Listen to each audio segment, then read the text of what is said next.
இயேசுவை நேசிப்பவர்கள் பைபிளை வாசிப்பார்கள். இந்த சேனலை பின்பற்றினால் ஓராண்டில் வேதாகமத்தை வாசித்து முடித்து விடலாம்.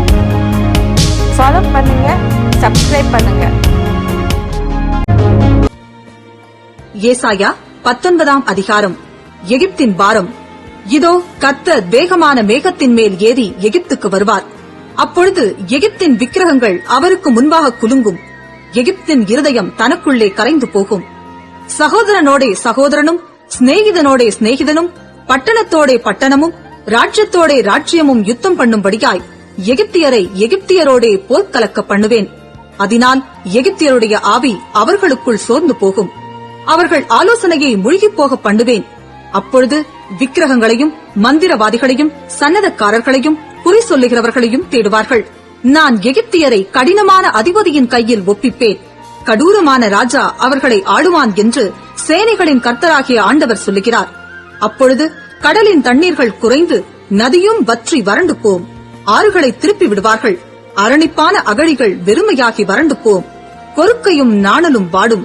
நதியோரத்திலும் நதி முகத்திலும் இருக்கிற மடலுள்ள செடிகளும் நதி அருகே விதைக்கப்பட்ட யாவும் உலர்ந்து போம். அது பறக்கடிக்கப்பட்டு இல்லாதே போம். மீன் பிடிக்கிறவர்கள் பெருமூச்சு விடுவார்கள். நதியிலே தூண்டில் போடுகிற யாவரும் துக்கிப்பார்கள். தண்ணீர்களின் மேல் வலைகளை வீசுகிறவர்கள் சலித்துப் போவார்கள். மெல்லிய சணலை பக்குவப்படுத்துகிறவர்களும் சல்லாக்களை நெய்கிறவர்களும் நாணுவார்கள். மீன் வளர்க்கிற குளங்களை கூலிக்கு அணை கட்டுகிற அனைவருடைய அணைக்கட்டுகளும் உடைந்து போம். சோவான் பட்டணத்தின் பிரபுக்களானவர்கள் மூடர்கள். பார்வோனுடைய ஞானமுள்ள ஆலோசனைக்காரரின் ஆலோசனை மதியீனமாயிற்று. நான் ஞானிகளின் புத்திரன், நான் பூர்வ ராஜாக்களின் குமாரன் என்று பார்வோனுடனே எப்படி சொல்லுகிறீர்கள்? அவர்கள் எங்கே? உன் ஞானிகள் எங்கே? சேனைகளின் கர்த்தர் எகிப்தை குறித்து பண்ணின யோசனையை அவர்கள் உனக்கு தெரிவிக்கட்டும், அல்லது தாங்களே அறிந்து கொள்ளட்டும். சோவான் பிரபுக்கள் மூடரானார்கள். நோப்பின் பிரபுக்கள் மோசம் போனார்கள். எகிப்தையும் அதன் கோத்திர தலைவரையும் வழித்தப்ப பண்ணுகிறார்கள். கர்த்தர் அதன் நடுவில் தாறுமாறுகளின் ஆவியை வர பண்ணினார். ஆனது கொண்டு வெறியன் வாந்தி பண்ணி தள்ளாடி திரிகிறது போல அவர்கள் எகிப்தை அதன் எல்லா செய்கையிலும் தள்ளாடி திரிய பண்ணுகிறார்கள். எகிப்தில் தலையாகிலும் வாலாகிலும் கிளையாகிலும் நாணலாகிலும் செய்யும் வேலை ஒன்றுமிராது. அக்காலத்திலே எகிப்தியர் பெண்டுகளைப் போலிருந்து சேனைகளின் கர்த்தர் தங்கள் மேல் அசைக்கும் கையசைவினாலே அஞ்சி நடுங்குவார்கள். சேனைகளின் கர்த்தர் அவர்களுக்கு விரோதமாக நிர்ணயித்துக் கொண்ட ஆலோசனையின் நிமித்தம் யூதாவின் தேசம் எகிப்தியருக்கு பயங்கரமாயிருக்கும். தனக்குள் அதை நினைக்கிறவனெவனும் திடுக்கிடுவான். அக்காலத்திலே எகிப்து தேசத்திலிருக்கும் 5 பட்டணங்கள் கானான் பாஷையை பேசி சேனைகளின் கர்த்தரை முன்னிட்டு ஆணையிடும். அவைகளில் ஒன்று நிர்மூலமான பட்டணம் என்னப்படும். அக்காலத்திலே எகிப்து தேசத்தின் நடுவிலே கர்த்தருக்கு ஒரு பலிபீடமும் அதன் எல்லை அருகே கர்த்தருக்கு ஒரு ஸ்தம்பமும் உண்டாயிருக்கும். அது எகிப்து தேசத்திலே சேனைகளின் கர்த்தருக்கு அடையாளமும் சாட்சியுமாயிருக்கும். ஒடுக்குகிறவர்களின் நிமித்தம் அவர்கள் கர்த்தரை நோக்கி கூப்பிடுவார்கள். அப்பொழுது அவர்களுக்கு ஒரு இரட்சகனையும் ஒரு பெலவானையும் அனுப்பி அவர்களை விடுவிப்பார். அப்பொழுது கர்த்தர் எகிப்தியருக்கு அறியப்படுவார். எகிப்தியர் கர்த்தரை அக்காலத்திலே அறிந்து அவருக்கு பலிகளோடும் காணிக்கைகளோடும் ஆராதனை செய்து கர்த்தருக்கு பொருத்தனைகளை பண்ணி அவைகளை செலுத்துவார்கள். கர்த்தர் எகிப்தியரை வாதையினால் அடிப்பார், அடித்து குணமாக்குவார். அவர்கள் கர்த்தரிடத்தில் மனம் திரும்புவார்கள். அப்பொழுது அவர்கள் விண்ணப்பத்தை கேட்டு அவர்களை குணமாக்குவார். அக்காலத்திலே எகிப்திலிருந்து அசீரியாவுக்கு போகிற பெரும்பாதை உண்டாயிருக்கும். அசீரியர் எகிப்துக்கும் எகிப்தியர் அசீரியாவுக்கும் வந்து எகிப்தியர் அசீரியரோடும் கூட ஆராதனை செய்வார்கள். அக்காலத்திலே இஸ்ரவேல் எகிப்தோடும் அசீரியாவோடும் 3ஆவதாக பூமியின் நடுவில் ஆசீர்வாதமாயிருக்கும்.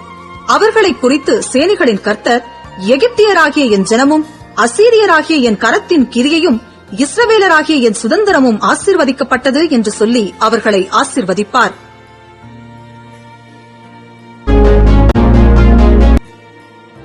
ஏசாயா 20ஆம் அதிகாரம்.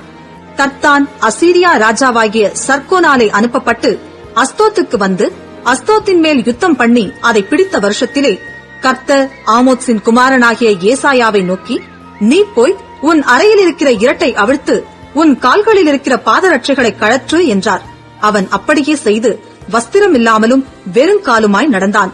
அப்பொழுது கர்த்தர் எகிப்தின் மேலும் எத்தியோப்பியாவின் மேலும் வரும் 3 வருஷத்து காரியங்களுக்கு அடையாளமும் குறிப்புமாக என் ஊழியக்காரனாகிய ஏசாயா வஸ்திரமில்லாமலும் வெறுங்காலுமாய் நடக்கிறது போல அசீரியா ராஜா தான் சிறைப்பிடிக்கப் போகிற எகிப்தியரும் தான் குடிவிலக்கப் போகிற எத்தியோப்பியருமாகிய இளைஞரையும் கிழவரையும் வஸ்திரமில்லாமலும் வெறுங்காலுமாய் எகிப்தியருக்கு வெட்கமுண்டாகும்படி இருப்பிடம் மூடப்படாதவர்களாய் கொண்டு போவான்.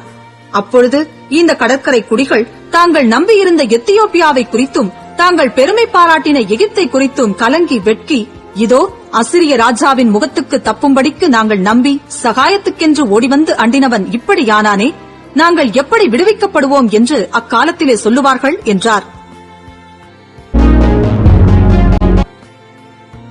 ஏசாயா 21 அதிகாரம். கடல் வனாந்திரத்தின் பாரம். சுழல் காற்று தென் திசையிலிருந்து எழும்பி கடந்து வருகிறது போல பயங்கரமான தேசமாகிய வனாந்திரத்திலிருந்து அது வருகிறது. கொடிய தரிசனம் எனக்கு தெரிவிக்கப்பட்டது. துரோகி துரோகம் பண்ணி பாழாக்குகிறவன் பாழாக்கிக் கொண்டே இருக்கிறான். ஏலாமே எழும்பு, மேதியாவே முற்றிக்கை போடு, அதனாலே உண்டான தவிப்பை எல்லாம் ஒழிய பண்ணினேன்.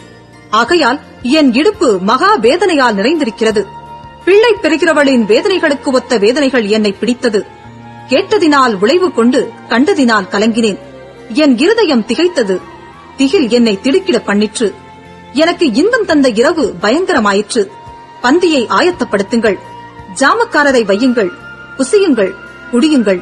பிரபுக்களே, எழுந்து பரிசைகளுக்கு எண்ணெய் பூசுங்கள். ஆண்டவர் என்னை நோக்கி, நீ போய் காண்பதை தெரிவிக்கும்படி ஜாமக்காரனை வை என்றார். அவன் ஒரு ரதத்தையும் ஜோடு ஜோடான குதிரை வீரரையும் ஜோடு ஜோடாக கழுதைகளின் மேலும் ஒட்டகங்களின் மேலும் ஏறி வருகிறவர்களையும் கண்டு மிகுந்த கவனமாய் கவனித்துக் கொண்டே இருந்து, ஆண்டவரே, நான் பகல் முழுதும் என் காவலிலே நின்று ரா முழுதும் நான் என் காவலிடத்திலே தரித்திருக்கிறேன் என்று சிங்கத்தைப் போல் சத்தமிட்டு கூப்பிடுகிறான். இதோ ஒரு ஜோடு குதிரை பூண்ட ரதத்தின் மேல் ஏறியிருக்கிற ஒரு மனுஷன் வருகிறான். பாபிலோன் விழுந்தது, விழுந்தது, அதன் விக்கிரக தேவர்களையெல்லாம் தரையோடே மோதி உடைத்தார் என்று பிரதியுத்தரம் சொல்லுகிறான். என் போரடிப்பின் தானியமே, என் களத்தின் கோதுமையே, இஸ்ரவேலின் தேவனாகிய சேனைகளின் கர்த்தரால் நான் கேள்விப்பட்டதை உங்களுக்கு அறிவித்தேன். தூமாவின் பாரம். சேயரிலிருந்து என்னை நோக்கி, ஜாமக்காரனே, இரவு எவ்வளவு சென்றது என்று கூப்பிட்டு கேட்க, அதற்கு ஜாமக்காரன், விடியற்காலம் வருகிறது, ராக்காலமும் வருகிறது, நீங்கள் கேட்க மனதானால் திரும்பி வந்து கேளுங்கள் என்று சொல்லுகிறான். அரபியாவின் பாரம். திதானியராகிய பயணக் கூட்டங்களே, நீங்கள் அரபியாவின் காடுகளில் ராத்தங்குவீர்கள். தேமா தேசத்தின் குடிகளே, நீங்கள் தாகமாயிருக்கிறவர்களுக்கு தண்ணீர் கொண்டு போய் தப்பி ஓடுகிறவர்களுக்கு அப்பம் கொடுக்க எதிர்கொண்டு போங்கள். அவர்கள் பட்டயங்களுக்கும் உருவின கட்கத்துக்கும் நாணேற்றின வில்லுக்கும் யுத்தத்தின் கொடுமைக்கும் தப்பி ஓடுகிறார்கள். ஆண்டவர் என்னை நோக்கி, ஒரு கூலிக்காரனுடைய வருஷங்களுக்கொத்த ஒரே வருஷத்திலே கேதாருடைய மகிமையெல்லாம் அற்றுப்போம். கேதார் புத்திரராகிய பராக்கிரம வில் வீரரின் தொகையில் மீதியானவர்கள் கொஞ்ச பேராயிருப்பார்கள் என்றார். இஸ்ரவேலின் தேவனாகிய கர்த்தர் இதை உரைத்தார்.